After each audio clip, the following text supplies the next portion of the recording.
பயங்கரமான பெர்ஃபார்மராக இருக்கணும்னு அவசியம் இல்லை. ஆனால் முயற்சி இருக்குன்னா அவங்க தட்டி தூக்கிட்டு வந்து மேலே கொண்டு போய் வச்சுடுவாங்க. அப்படி வந்தவன் தான் நாளா. So welcome. அது மாதிரி ஒரு படத்தில் இருக்கிறது ரொம்ப சந்தோஷம்.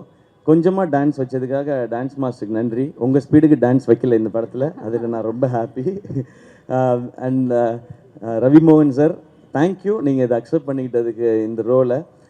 ஒரு ஹீரோ வந்து ஹீரோவாக ஒரு கதை கேட்டு இந்த கதை ஓகே இந்த கதை இல்லைன்றது டெசிஷன் எடுக்கிறது ரொம்ப ஈஸி. ஆனால் ஹீரோவாக சக்ஸஸ்ஃபுல்லாக இவ்வளோ வருஷம் பண்ணதுக்கப்புறம் வில்லனாக நடிக்கிறதுன்றது அது ரொம்ப ஒரு டஃப்பான ஒரு டெசிஷன் அது. அப்போ அவரை எடுத்து ஓகே சொல்லும்போது நான் நினச்சிக்கிட்டது அதுதான், நீங்கள் படத்தில் தான் வில்லன், எனக்கு நான் காலேஜ்லேருந்து பார்த்த ஹீரோ தான் நீங்கள், அப்படி தான் என் செட்டில் இருக்கணும், இந்த படத்தில் இருக்கணுன்றதான் நான் நினச்சது. அது எப்போவுமே அப்படி தான் நினைப்பேன் சார். அதனால தான் நாங்கள் ரவிமோகன்றது தான் ஃபஸ்ட்டு நேம் இருக்கும். இங்கே இருக்கிறதுலே சீனியர் எங்களுக்கு அவர் தான். நீங்கள் தான் பெரியவங்க நீங்கள் அப்படின்னு சொல்லி தான் நாங்கள் வந்தோம்.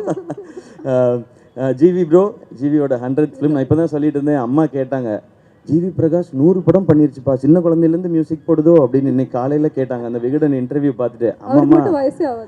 ஆமாம்மா அவர் சின்ன வயசுலேருந்து ஆரம்பிச்சாருமா, நான் குழந்தையா இருக்கும்போதில் மியூசிக் டைரக்டர்லாம் 10 படம் 15 படம்லாம் பண்ணலாமா, அதனால அவன் 100 படம் பண்ணிருச்சுப்பா, பெரிய விஷயம் பெரிய விஷயம்னு சொல்லிட்டு இருந்தாங்க. உண்மையிலே பெரிய விஷயம் தான். 100 படம் பண்ணுறதில்ல, அதுக்குள்ளே எல்லா ஜானரும் பண்ணிட்டார் அவர்.